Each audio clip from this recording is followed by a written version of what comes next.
In 479 BC, a Greek army surrounded a fortified camp on the plains of Boeotia. Inside, thousands of Persian soldiers waited, defeated, defenseless, and expecting the worst. What happened next wasn't a battle because the fighting was already over. This was something else entirely. History classes teach you about the 300 Spartans at Thermopylae, the heroic last stand, and the noble sacrifice. They don't teach you what came 11 months later, when 10,000 Spartans returned with the largest Greek army ever assembled. They don't explain what vengeance meant in the ancient world, or describe what happens when an entire civilization decides that mercy is no longer an option. By the time the sun set on the plains of Plataea, the bodies would be counted not in hundreds, but in tens of thousands.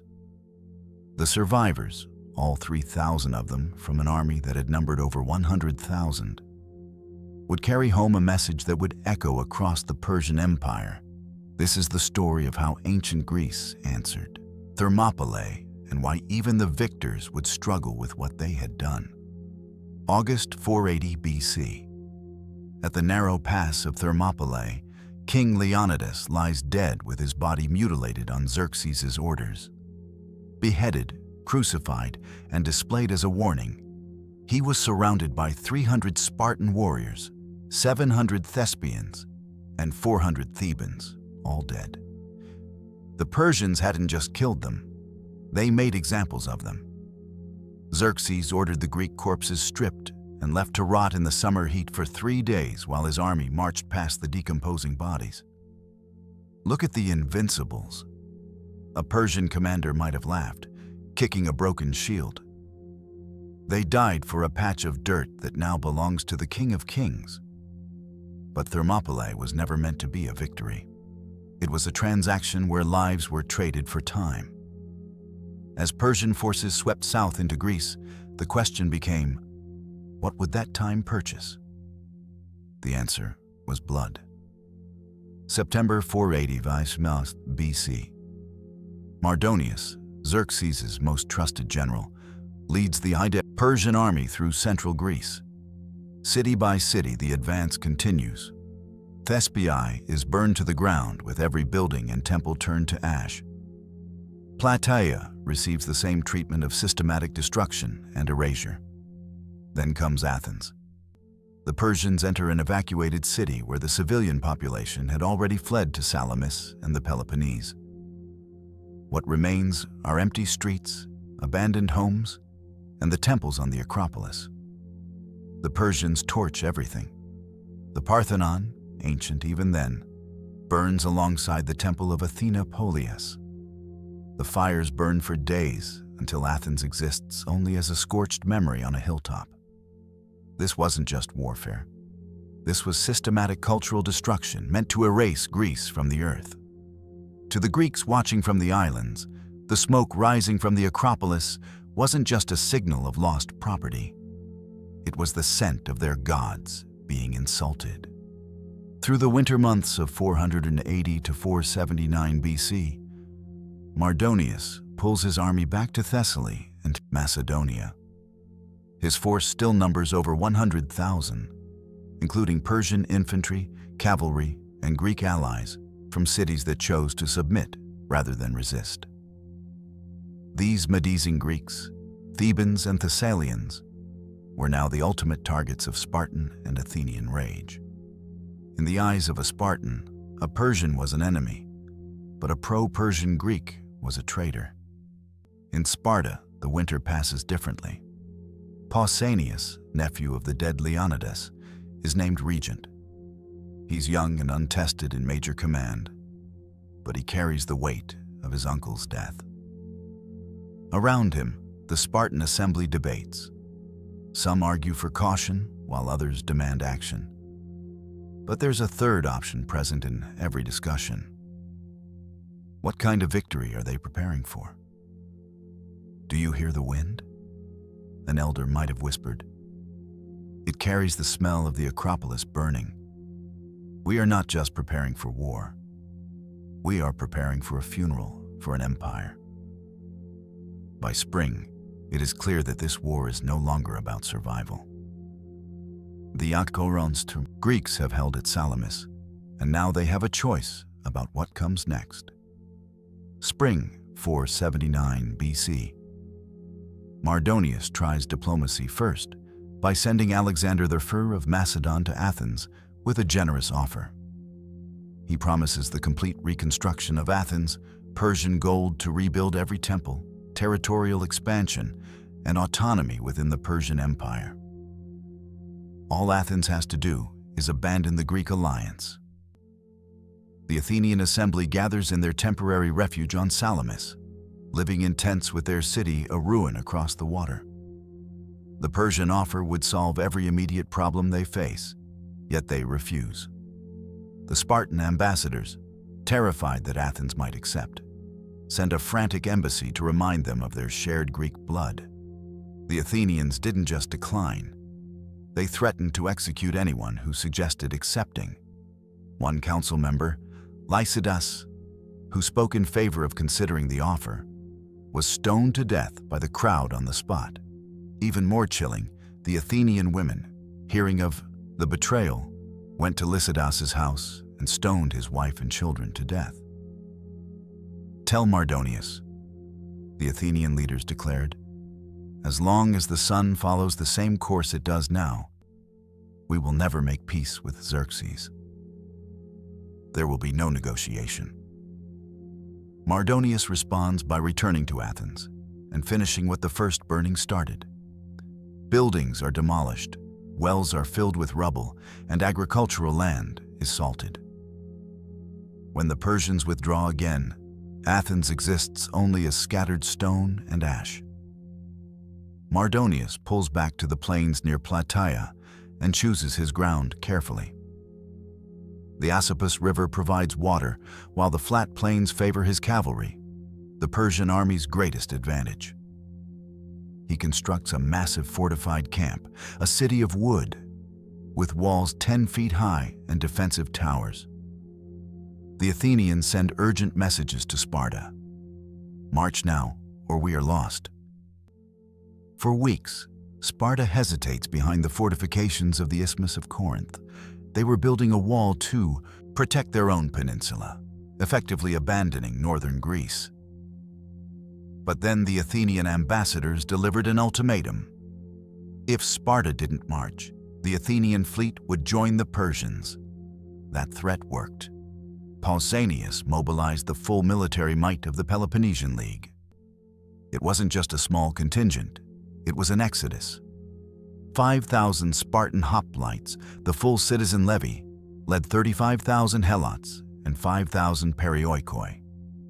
The Spartans marched north, picking up allies from Corinth, Megara, and Sicyon.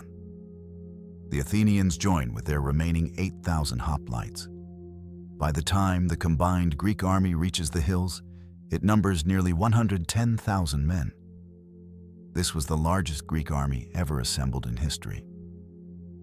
The Greeks take position on the slopes of Mount Cithaeron, holding the high ground. Below them, the Persian camp looks like a sprawling sea of color and silk. For 11 days, the two armies stared at each other across the Asopus River. Neither side wanted to cross. Mardonius knew that if he attacked uphill, his cavalry would be useless against the Greek spears. Pausanias knew that if he moved into the plain, his men would be cut to pieces by Persian archers. On day 3, the psychological warfare began.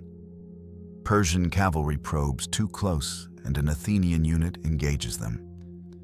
The fighting is chaotic until an Athenian arrow strikes the horse of Masistius, commander of the Persian cavalry. As he falls, the Athenians swarm him. "Take him alive," an Athenian might have shouted, only to be drowned out by the roar of the crowd. "No, let him bleed for the Acropolis." They couldn't pierce his scale armor with their swords, so they stabbed him through the eye slit of his helmet. When the Persian cavalry finally retreats, the Athenians have a trophy: the golden armor of Masistius. They parade his corpse through the Greek lines on a cart, causing morale to surge.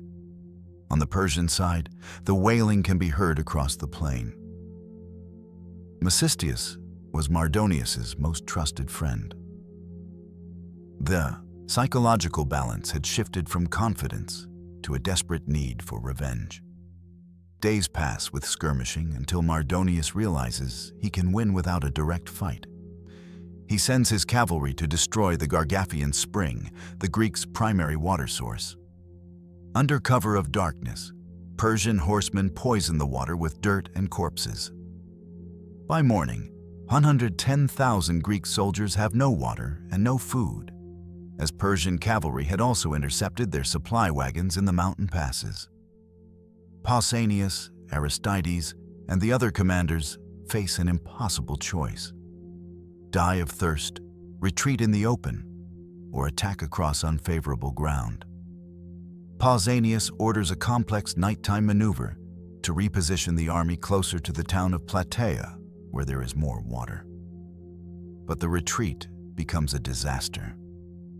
Allied units, terrified of the Persian cavalry, panic and lose formation in the dark. Some units march 3 miles in the wrong direction. Others refuse to move at all. One Spartan captain, Herodotus, famously refused to retreat, claiming it was un-Spartan to turn his back on an enemy. Pausanias spent half the night arguing with his own officer while the sun began to rise. By dawn, the Greek army is scattered. The Athenians are in a valley, the center units are near the town, and the Spartans are alone on a ridge. Mardonius sees the Greeks in retreat and laughs. "Look at the brave Greeks," he told his generals. "They flee like sheep in the night. The war is over." He orders a general advance. The immortals and infantry from across the empire surge forward while Mardonius rides near the front on his white horse. He targets the Spartan right wing. Pausanias watches the Persian advance. He has 10,000 Spartans and Tegeans against the entire weight of the Persian center. He orders them to lock their shields and wait. But the religious omens are unfavorable. The seers look at the entrails of the sacrificed animals and shake their heads. "The gods do not permit the attack," they say. Arrows begin to rain down on the Spartans. These weren't just a few shots. The Persians had created a wall of wicker shields and were firing volleys of thousands of arrows. Spartan men fell where they stood, refusing to break formation but unable to fight back. "Why do we stand here to die?" a young Spartan might have asked. "Because we were told to," an older veteran would have replied, blood leaking through his bronze greaves. Finally, Pausanias looked toward the temple of Hera and prayed for a sign. Suddenly, the omens changed. The order came: advance. The Spartan phalanx didn't run. They marched. They moved as a single armored mass, spears leveled. They hit the Persian line like a bronze wave hitting a wooden fence. The Persian wicker shields were useless against the weight of the hoplite push. The Greek spears, 8 feet of seasoned ash and iron, punched through silk, leather, and bone. The Persians fought with incredible courage. They grabbed the Spartan spears with their bare hands, trying to snap them. When their spears broke, they drew short swords and tried to crawl under the Greek shields. But the Spartans were armored in bronze from head to toe. The Persians, wearing only quilted tunics, had no defense against the downward stabs of the Spartans. In the chaos, a Spartan named Avenged saw Mardonius on his white horse. He threw a stone, or perhaps a spear, with such force that it struck the general in the head. Mardonius fell dead in the mud. "The king's general is down!" The cry ripped through the air. "Victory or blood, Mardonius is dead." The Persian center wavers and breaks. The immortals were proven mortal. They turned and fled toward the wooden walls of their camp. Once a phalanx breaks an enemy line, the battle changes from a fight to a slaughter. The Greeks, fueled by a year of seeing their homes burned and their king mutilated, did not stop. The light infantry, the 35,000 helots, now surged forward with knives and short swords. They ran, down the fleeing Persians, who were exhausted and heavy in their ornate gear. The plain of Plataea becomes a killing field. On the other side of the field, the Athenians were locked in a brutal struggle with the Thebans, the Greek traders. This was a grudge match of the highest order. The Athenians eventually broke the Thebans, killing 300 of their best warriors before turning to join the Spartans at the Persian camp. Thousands of Persians reached the fortified camp and bolt the gates. They thought they were safe. The Spartans, who had never been good at siege warfare, stood outside the walls, frustrated. But the Athenians, who had learned how to storm walls during their own city's defense, arrived. They found a weakness in the wooden palisade. With a massive collective effort, the wall was breached. As the timber gave way, the Greek army poured in. What followed was not a military engagement. It was an erasure. Inside the camp were the Persian treasury, the servants, the horses, and the terrified remnants of the infantry. The Greeks moved from tent to tent. There were no orders to take prisoners. There was no talk of ransom. Every Persian found, whether he held a sword or a cooking pot, was cut down. Herodotus states that of the 100,000 Persians who entered the camp, only 3,000 survived the night. The screams could be heard for miles. It was a systematic cleansing of the invasion force. By midnight, the only things moving in the camp were the Greek soldiers, their armor slick with the blood of an empire. The treasure found in the camp was beyond anything the Greeks had ever seen. Gold couches, silver tables, and chests filled with derricks. Pausanias ordered a Persian feast prepared using Mardonius's own chefs. He then ordered a simple Spartan meal, black broth and hard bread, prepared next to it. "Behold," Pausanias said, "Mardonius came to rob us of our poverty. Instead, we have robbed him of his soul." But the victory felt heavy. The disparity in casualties was haunting. Herodotus claims only 159 Greeks died, while 100,000 Persians were slaughtered. Even if the numbers are exaggerated, the reality was a one-sided massacre. News of the victory spreads across Greece that same day, or so legend claims. The Greek navy wins a decisive victory at Mycale on the coast of Asia Minor, destroying what remains of the Persian fleet and liberating Greek cities under Persian control. Whether the timing is accurate or mythologized, the strategic result is clear. The Persian invasion is over, and Greece has survived. But the mercy of the Greeks was finished. They marched to Thebes and demanded the traitors be handed over. When the city refused, they besieged it until the leaders were surrendered. Pausanias took them to Corinth and executed them all without trial. The Persian survivors who made it back to the Hellespont carried a terrifying message. The Greeks are no longer just defending their homes. They have become a force of total annihilation. Plataea wasn't just a battle, it was a psychological turning point. Athens began reconstruction, fortifying itself with the long walls, while Sparta retreated into its own paranoia, haunted by the power they had unleashed. The Delian League formed, which would eventually become the Athenian Empire, leading directly to the Peloponnesian War. The seeds of Greece's future civil war were sown in the blood-soaked soil of Plataea.